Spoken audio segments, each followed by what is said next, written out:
Assalamu alaikum, everyone. My name is Muhammad Abdullah. Once again, welcome to Daily Quran Reflections on behalf of IslamiCity with Dr. Aslam Abdullah. We are rapidly approaching the end of Ramadan. We hope that you have found these reflections beneficial to all of you and understanding and getting closer to the message of Allah subhanahu wa ta'ala. Dr. Aslam, assalamu alaikum.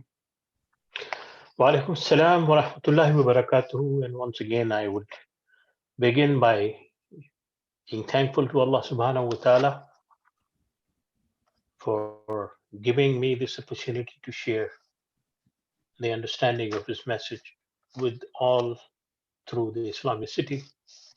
And indeed, it's the blessings of Allah subhanahu wa ta'ala upon IslamiCity also, that Allah chose this forum to relay the meaning and message of His Quran and His message to those people all around the world who, for one or another reason, have not been able to comprehend or understand it in their own languages. Right now, the limitation is that we are speaking only in English language. But a day, inshallah, will come when we will have the opportunity to give this understanding in almost every language of the world, inshallah. It is the 29th night. And once again, this is the last in the series of Layal al-Qadr. And who knows, it could be the night, as we didn't know about it on the 21st, 23rd, 25th, or 27th. So please, just for one more night, make use of every minute and every second to think positive and to reflect on your own self and your own conditions and your own status and your own station in relation to the Quran, in relation to the divine guidance. And speak to yourself honestly and truthfully, without any makeup, without any masks. Speak to yourself honestly and truly, reminding yourself and reasserting to your own self who you are. You don't have to tell anyone, because he knows. And nobody else need to know who you are, as long as you are honest to yourself. I will do the same, and I would request all of you to do the same. The 29th juz of the Quran comprises of 11 surahs: Surah Al-Mulk, Surah Al-Qalam, Surah Al-Haqqa, Surah Al-Ma'arij, Surah Al-Nuh, Surah Al-Jinn, Surah Al-Muzammil, Surah Al-Mudassir, Surah Al-Qiyamah, Surah Al-Insan, and Surah Al-Mursalat. And in this juz, there are 497 verses, perhaps the largest number of verses. And tomorrow, when we will go to the 30th juz, we will focus on that juz that has the largest number of surahs of the Quran. Surah Al-Mulk, it talks about the greatness of Allah subhanahu wa ta'ala and the beautiful universe that He created. It reminds people that if they consider the laws of universe and travel in the land with open eyes, they will indeed see this whole kingdom belongs to Allah subhanahu wa ta'ala. He controls everything. And in this surah, Allah subhanahu wa ta'ala refers to other planets also. And only, yesterday, NASA came up with this understanding that there is a parallel planet, parallel universe that is in existence, where the time is clocked backward, not the way we clock it. How it is done, we have not yet discovered that. But it is exciting to see that what Quran was saying 1400 years ago is coming into reality in our times. Surah Al-Qalam tells that the message of the Prophet is not the talk of a mad person, The writings of the scriptures bear testimony to the truth of the message. It urges people to be charitable and help the poor and needy. And the story of the people of Garden is mentioned who wished to deny the charity to the poor and they suffered the consequences in losing everything. The surah ends with the story of Prophet Jonah, Ayub alayhi salatu wasalam.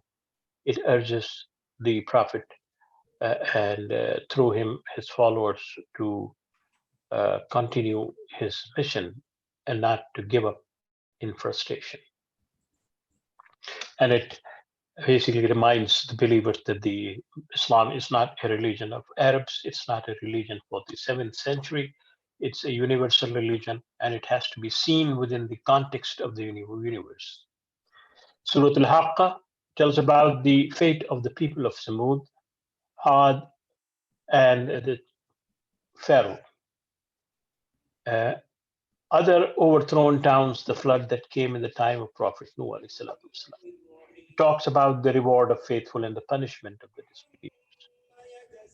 At the end, it reminds the people that this message is not a poetry of a poet, and sometimes made up by the Prophet himself. It is the revelation of the Lord of this word. Surah Al-Ma'arij talks about the ways of the ascent of the believers.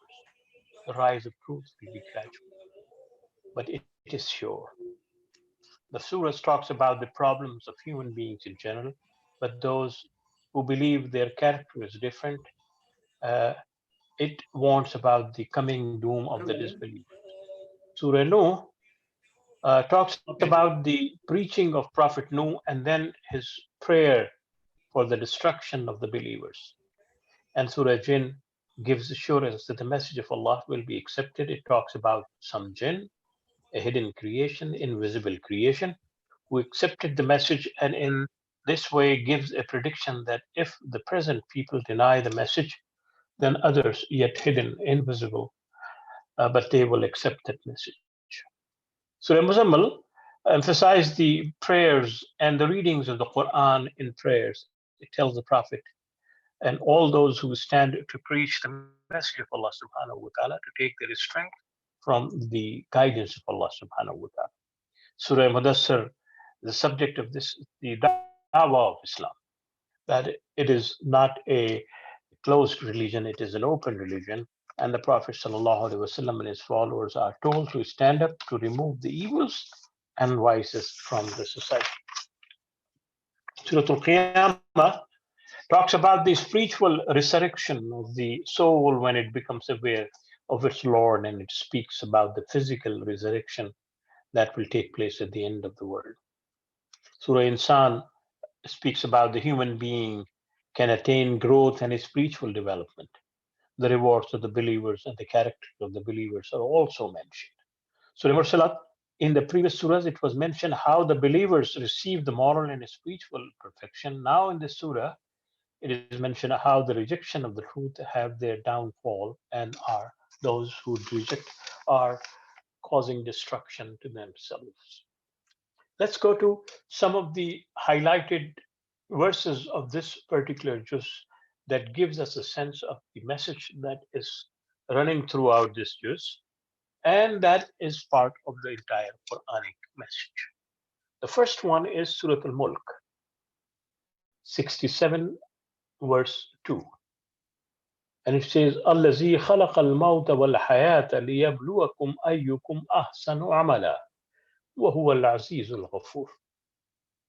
He who has created death as well as life, so that he might put you to a test and thus show which of you is best in conduct, and make you realize that he alone is almighty, truly forgiving.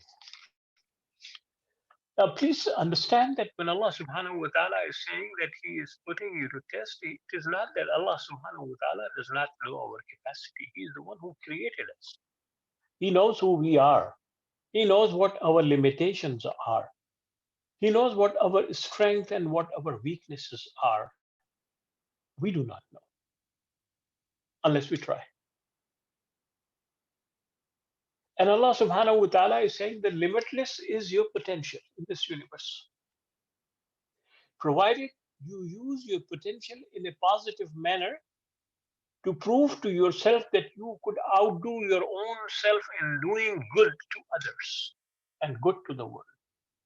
لِيَبْلُوَكُمْ أَيُّكُمْ أَحْسَنُ عَمَلًا. Amal or action or the work does not necessarily mean prayers only in a mosque or in a place of worship. It does not necessarily mean that you keep on reciting the verses of the Quran.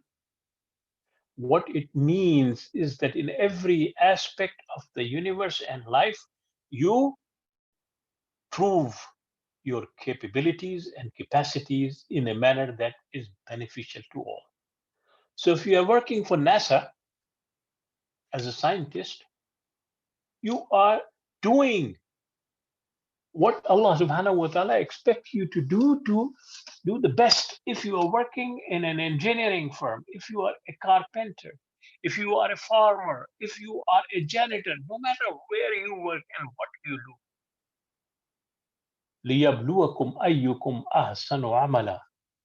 Prove through your actions that you are sincere in what you are doing, and prove through your actions that you are doing the best. And this is what life should be devoted. Where here Allah subhanahu wa ta'ala is reminding us to use our positive energy. Stay positive all the time. Avoid negativity in our own life. And this is what this particular verse is saying. Because compared with all other religions that has given this concept to human being, that human beings have a beginning with or with this with sin, that they are sinners, and their entire life should be spent in removing that sin from their own through their action. This is not what Allah subhanahu wa ta'ala is saying. How could He create you in a state of sin? When He says that when you were created in a pure stage and pure state. So Allah subhanahu wa ta'ala is saying that you are created positive, stay positive through your life, and make sure that your positivity contributes to the positiveness of the universe and the world as well. 68:4 is one of the most uh, trembling words and humbling words. وَإِنَّكَ لَعَلَى خُلُقٍ عَظِيمٍ. It is the creator of the universe, based on his experience and empirical study of the past as well as forecasted history of the future, is saying about the Prophet, you are the one who has the most strong character, strongest character. وَإِنَّكَ لَعَلَى خُلُقٍ عَظِيمٍ. And why is telling us? So that we could be assured that if we follow him and if we accept him as the leader of humanity, then we are on the right path and we would not be losers. Everybody wants to follow their heroes. Everybody wants to follow their icons in every aspect of life. You all have somebody as your role model. Here he's saying to us, Allah subhanahu wa ta'ala telling us that accept him as your role model and you will never be disappointed, because you will find in every turn of your life him standing and guiding you for the strength in your character and for a life which is meaningful. The next one is one which says, وَمَا هُوَ إِلَّا ذِكْرٌ لِلْعَالَمِينَ. This is about the Quran. It is, it's a message for those people who say, that the Quran should not be given to non-Muslims. It's a message to those people who say that this message is for Muslims. It's a message for those people who say that message is confined to a community of 1.6 billion. Quran is saying, وَمَا هُوَ إِلَّا ذِكْرٌ لِلْعَالَمِينَ. those who understand the Quran, who read the Quran, who comprehend it, will benefit it, regardless which universe they come from, which country they come from, which language they speak from, which ethnicity, and which culture they belong, provided they study and they understand. So, whose responsibility is to present to the people? For those who have understood it, who at least understand this particular verse. In huwa illa zikr, wa ma huwa illa zikrun lil alamin. So tell the people this is what is it, what is in it for them. But we say we will tell you only when you become Muslims. This is not what the Quran is saying. That you will benefit it only when no, the Quran is saying وَمَا هُوَ إِلَّا ذِكْرٌ لِلْعَالَمِينَ. For humanity, it has some relevance.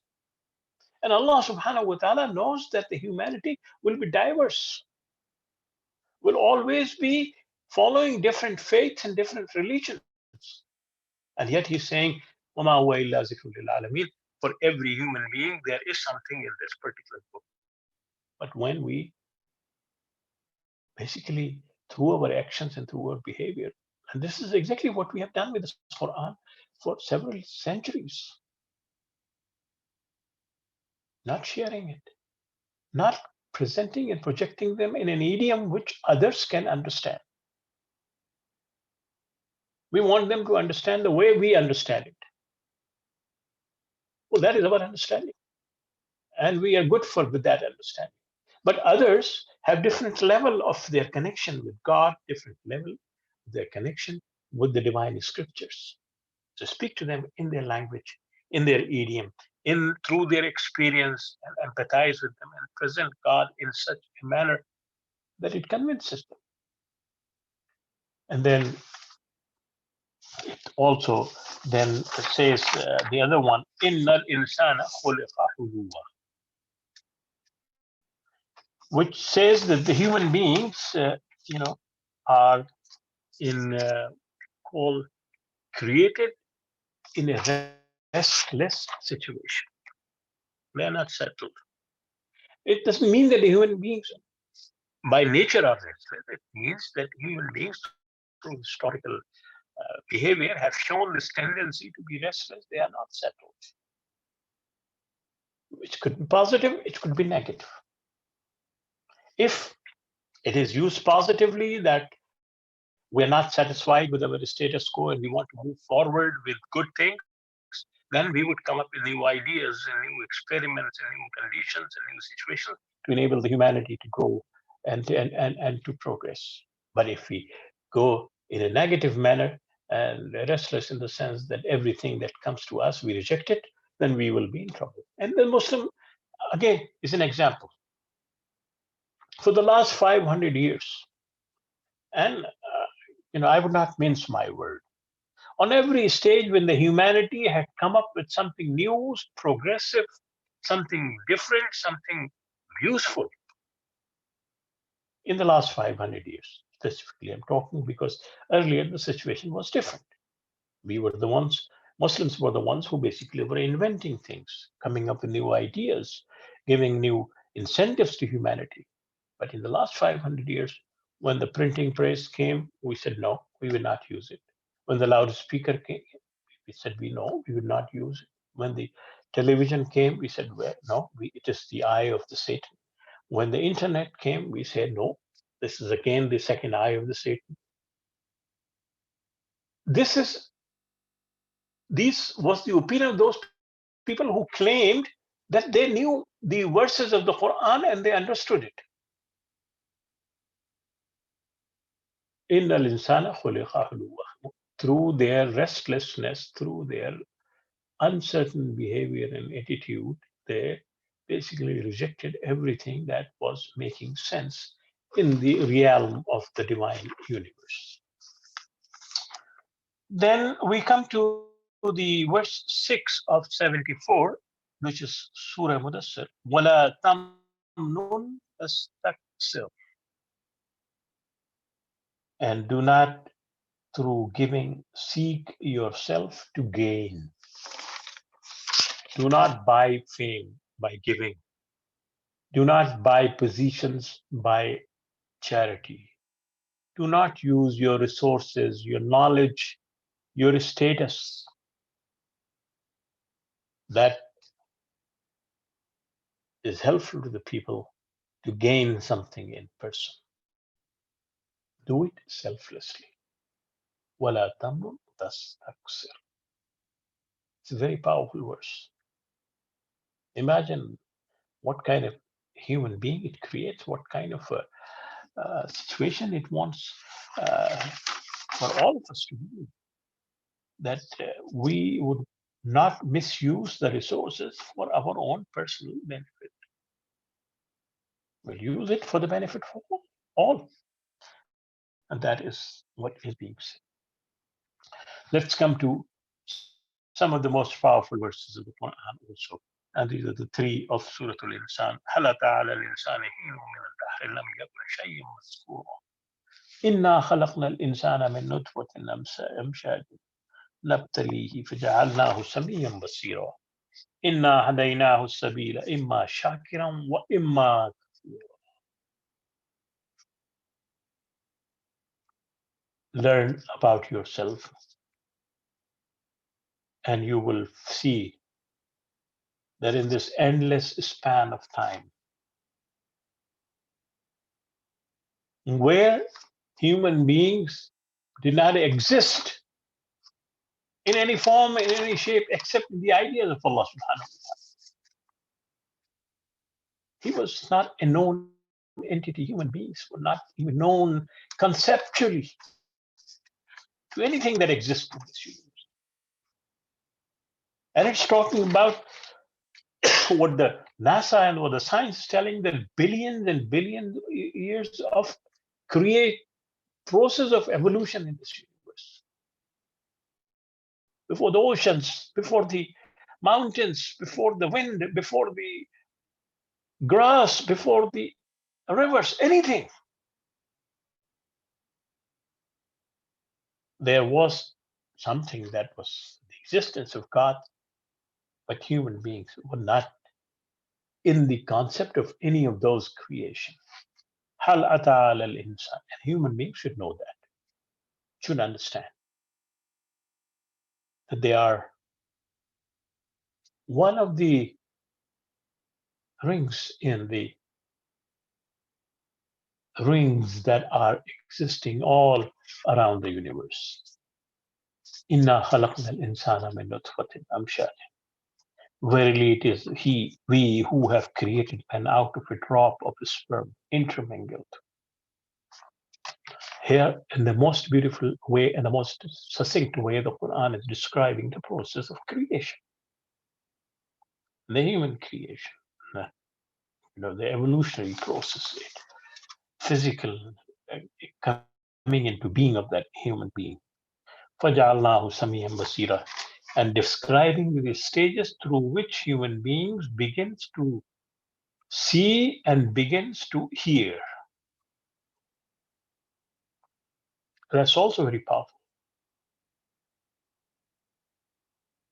What stage human beings begin to see? In the womb of the mother, or when they come out in the mother? What stage they hear? The womb of the mother, or when they come out? It all is describing those evolutionary processes. And after that, inna hadaynahu sabil. We did not leave them alone. We gave them common sense, the power of rationality through analysis, through observation, through listening. But we gave them the freedom to choose to either reject or to accept. What other dignity any human being can seek from the Creator? Have you ever seen a master or a lord or the owner of anything that would give this extent of freedom to people working for him?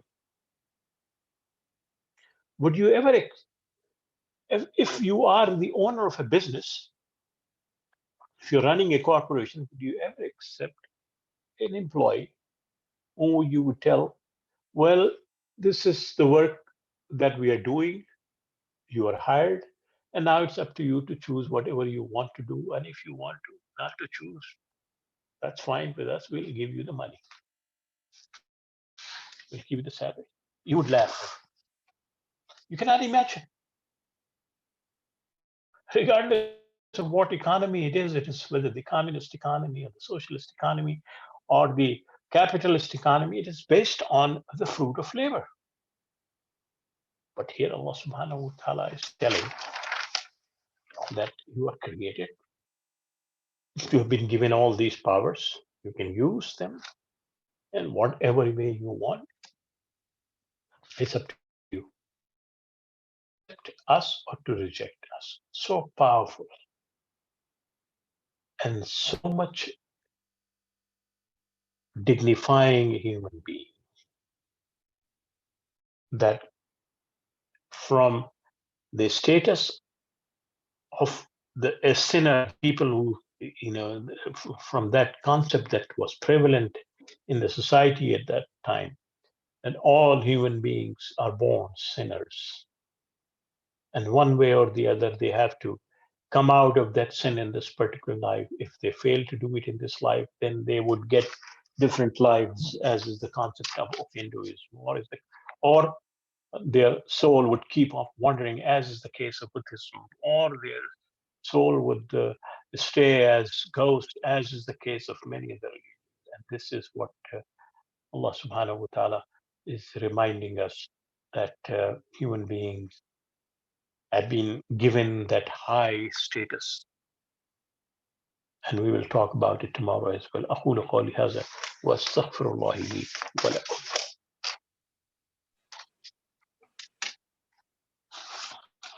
Thank you, Dr. Aslam. So it's good we have some time, because I do have a few ayahs I wanted to review with you. The first one is 67:23. Say, Prophet, it is He who brought you into being, He who endowed you with hearing, sight, and understanding. What small thanks you give. Here I was thinking, this is opposite to some of the other ayahs where Allah subhanahu wa ta'ala is saying people are deaf, dumb, and blind. So Yes. What is being said, that the people cause deafness and dumbness and blindness upon themselves by neglecting that guidance, that message, that openness that the Quran or Allah subhanahu wa ta'ala wants human beings to have. God Almighty wants us to have. And it says that the majority, قَلِيلًا مَا تَشْكُرُونَ, not many people recognize that fact, that Allah has given us these faculties to use. They say blindly follow. They say you don't have to think about it. You don't even have to question. Just keep following what has been given. Human beings are not animals. Human beings are not born to behave like that. It is against their very nature. And anyone who forces human beings to blindly follow is, in fact, going against the divine nature, the divine scheme, the divine program for each and every human being. And this is the fact. قَلِيلًا مَا تَشْكُرُونَ. They don't, not many recognize that. They think that they are the protectors of faith.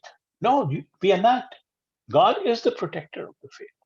And God is openly giving this opportunity to people to think, to make their own judgment, to make their own analysis and reach to the conclusion which God believes would be the right conclusion. قُلْ هُوَ الَّذِي أَنْشَأَكُمْ وَجَعَلَ لَكُمُ السَّمْعَ وَالْأَبْصَارَ وَالْأَفْئِدَةَ قَلِيلًا مَا تَشْكُرُونَ. Who is the one who has given you? He has so much confidence and so much trust in his own ability of creation, in his creation. And that's why he said to Iblis on the day of judgment. Inni a'lamu ma la ta'lamun. I know what you do not know. You think these people, would act in an irresponsible manner? Give them an opportunity, and they would show who they are. Right. So the natural state of a human being is endowed with hearing, sight, and understanding, but it is we Indeed, ourselves who suppress that and make ourselves, indeed. deaf, dumb, and blind, And basically. Yeah. you Okay. said it right. So then again, this is Surah 68, the first ayah, Surah Qalam. It starts by these encryptic words that Allah subhanahu wa ta'ala has in various surahs. This one starts by a single letter, Noon. Whereas most of the other surahs, I know that they start with 3 letters, right? And is this Yes, the only one that starts with 1 letter? yes, And then here Allah subhanahu wa ta'ala is swearing by the pen yes, and all that they write. yes. So So I here thought Allah, this was a very, yeah.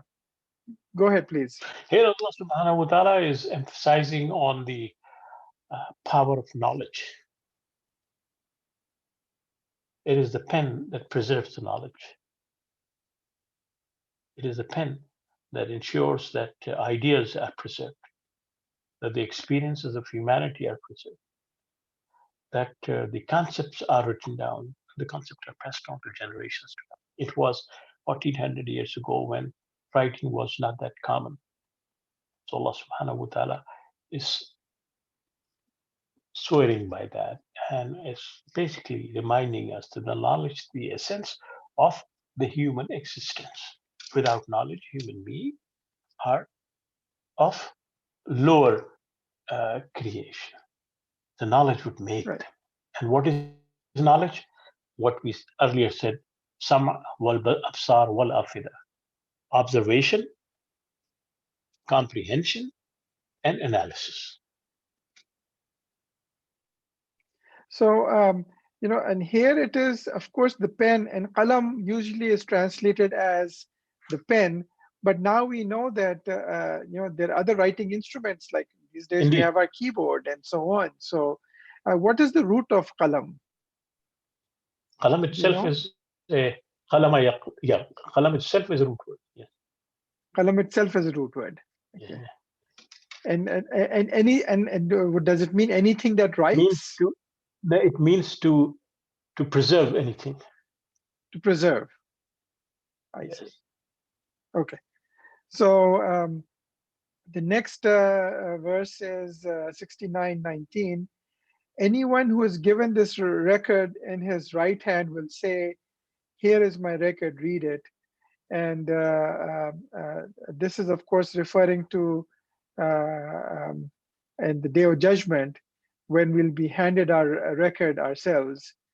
And I was thinking here that even just a few years ago, we would question that, what is this? How could we actually record everything that a human being is doing? And if someone looks at just their cell phone photos that they take, they can see how much recording they're doing on their own. So in this case, of course, Allah subhanahu wa ta'ala's recording process is much more superior. And we can actually, very easily comprehend, yes, that everything that we do is being recorded. In fact, it is not only about the life hereafter, it is about this life as well. Mhm. A time would come when whatever we have been saying, whatever we have been doing, would be on record. Everything, you know, through the cameras that would be everywhere, through the listening gadgets that would capture voices from miles and miles. And satellite, of course, is that kind of thing. So what it Mhm. is basically reminding that when human beings would reach to that particular level where they can record the 24 hours uh, the dealings and the life of a person, how easy it is for Allah subhanahu wa ta'ala to reward the events of things that they have been doing throughout their life, and will bring it out on that day. So In, it makes perfect sense. It makes perfect sense. in fact, there's a Hollywood movie that was made quite a few years ago with Robin Williams. And in the futuristic world, they show that as soon as a baby is born, that baby is implanted with a recording device, and the entire life of that baby is recorded, basically. Yes, yes, yes, indeed. Okay. I mean, it's The next, the next verse is um, yes, by which angels and the Spirit ascend to him on a day whose length is 50,000 years. And this is in relation to some of the earlier verses we covered, that Allah made the universe in 6 days. And here is an yes, explanation. yeah. So basically, it is not about the mathematical equation. It is more about the infinity, Mhm. and more about the timelessness of the process of creation that Allah subhanahu wa ta'ala created in different phases. And if we want to understand in our own mathematical mind what that stage was, so a day stage was 50,000, means countless months and countless years and all those things. So it is also reminding of the infinity of Allah subhanahu wa ta'ala. Right. So the message here is basically that it is a very long period of time. Yes, indeed. So in Allah's time span, whether it is Yeah, 6 days or whether it's 5,000 years, we really don't know the I actual mean, now, span of now time. through the research, we are now trying to discover this, that how long will it take for glaciers to be formed? How long did it take for mountains to reach to that high? When did the Himalayas, for instance, reach to its peak of Everest? We are all learning about it. And perhaps we would understand these verses much better when the entire discovery of the universe, physical aspects of the universe, would become known to us. Right. And then the last verse is Surah 75, Ayah 4. This is where Allah subhanahu wa ta'ala is talking about recreating the human being. And in that respect, it says, in fact, we can reshape his very fingertips. Yes. So it could mean various things, but the way I understand it is that Allah subhanahu wa ta'ala, through the fingertip, could easily make our identity known to others and as well as to us. That each one of us has unique fingertips, fingerprints, each one of us. And those are on our fingertips. I mean, even in our time, you know, through fingerprints, the they can easily determine, uh, you know, the type of person, the race of the person, the height of the person, the everything that would help them identify that particular individual. And that is through the uniqueness of the fingertips. So that means there is something in the fingertips, in fingerprints, which we have not yet discovered. And perhaps someday we will discover that how it would help the malaika to discover, or to find out what our true identity was, and then we would be known about it. So it is again leading us to that process, and what we are discovering and what we are building in technology and through our own scientific understanding is in fact what Allah subhanahu wa ta'ala, through his descriptions of the life hereafter, or through his descriptions, has somehow given us an indication. But since we tend to view things only in a very limited manner, not in the context of bal huwa in huwa illa zikrul lil alamin, that it is a message for the humanity, we tend to sometimes miss this special emphasis. Right. Okay, excellent. So those are the verses I wanted to review with you. And before we conclude, I wanted to just share one announcement. And this is IslamiCity in collaboration with the Keyboard Center.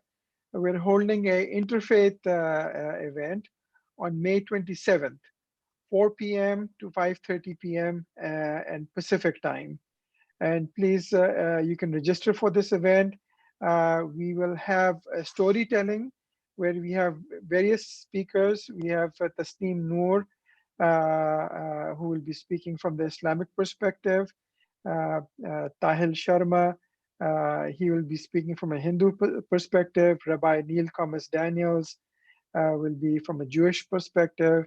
And Reverend Kathy Cooper Ledesma from the Christian perspective.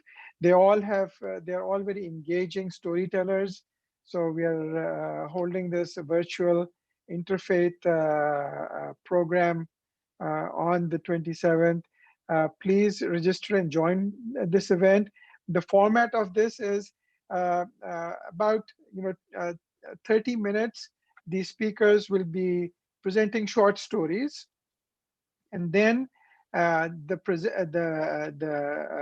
people who are attending this event, they will be put in small separate rooms in Zoom itself, and they'll have an opportunity to talk with other faith people, exchange their experiences and so on a one-to-one level, basically. In small gatherings, there'll be basically not more than 3 or 4 people in those small groups. You'll be able to interact with people. This is an excellent opportunity where we get to share, our faith and get to hear from other people about how they understand various things from their faith perspective also. This is a very unique format that we're doing. It's going to be very engaging. So please join us again, May 27th, 4 p.m. to 5:30 p.m. Pacific time. And you can register for this at this page. I will make sure that whoever is registered for our webinars, they get this notice also, so you'll know about this and you can register for this. One last thing I wanted to share with you, and this is the preview that we have not shared with anyone. This is a new quiz game that we have developed. This is while we are under lockdown. We thought, what can we do to make sure people can be engaged at the same time learn in a interactive and fun way. So if you're all familiar with Who Wants to Be a Millionaire game, it's we have adapted from that game, but we have made it into our own game. Some of the rules are similar, where you have lifelines and you have engaging questions. And just to give you a very short preview, let me see if I can start this, and we'll just do a few of these questions.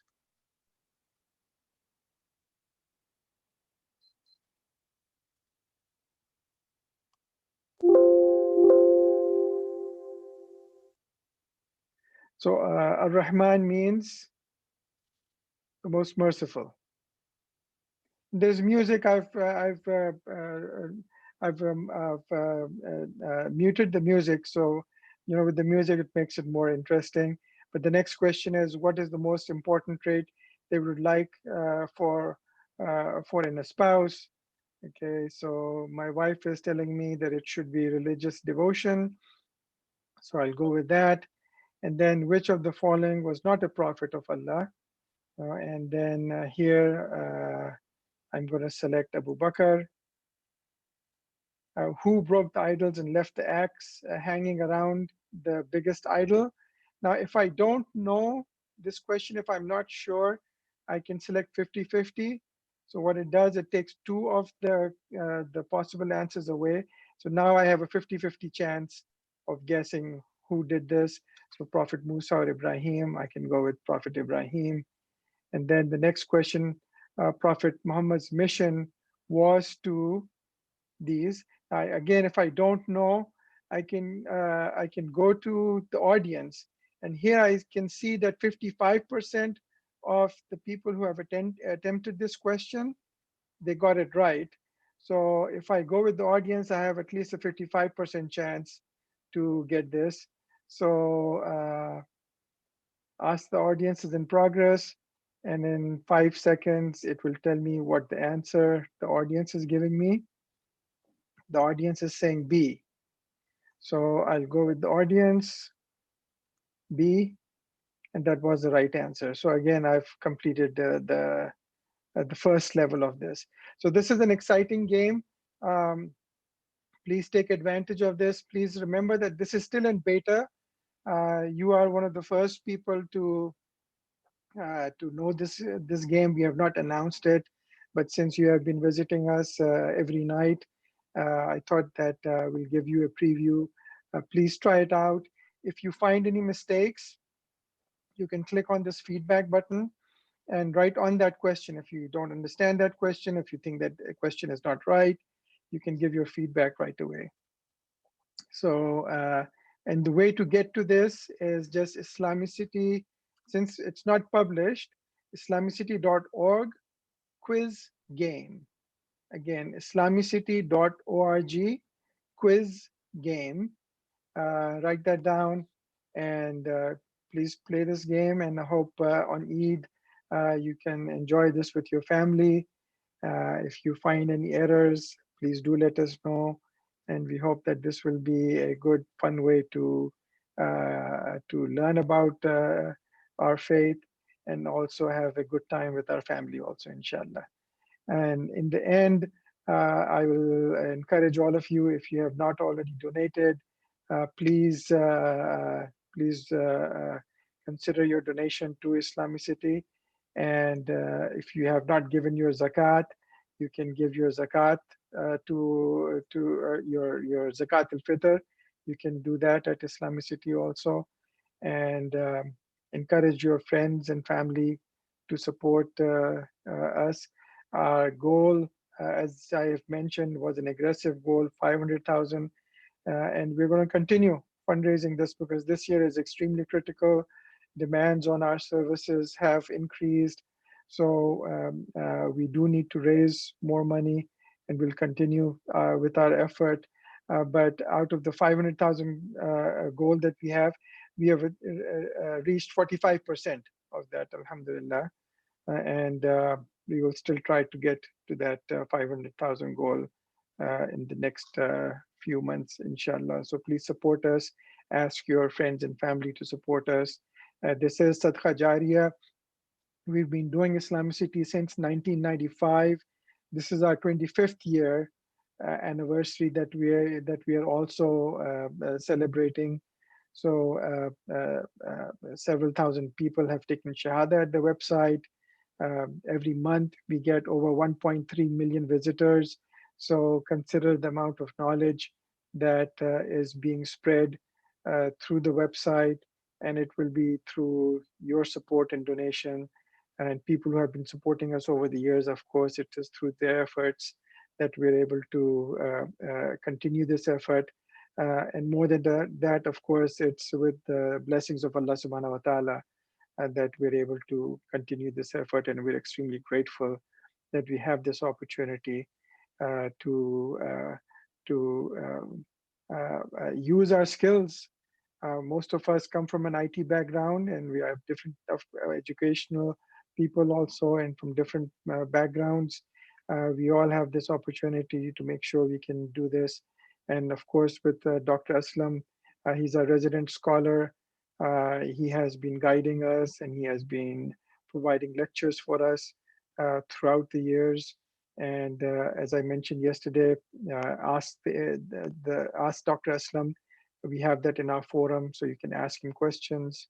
Again, there was a question earlier that some of our youth are not able to ask questions. I can guarantee you that you can ask any question. Any youth can ask any question from Dr. Aslam, and they will not be disappointed. They will not be chastised for asking any question that comes to their mind. So with that, I'll turn it over to Dr. Aslam. Walaikum Salam. What was the question? Because the voice was truncated. Oh, no, I was saying that if anyone has any question, they can ask Dr. Aslam in the forum, the section I showed yesterday. And it was primarily, I said, for the youth, that if youth are not able to ask questions in various traditional settings and mosques face-to-face, in this environment, I am letting everyone know to please encourage their youth or any youth that they know to come and ask questions. We want to make sure our youth ask questions and they're not chastised for any question that may come to their mind. Yes. So, inshallah, inshallah. Yeah. So,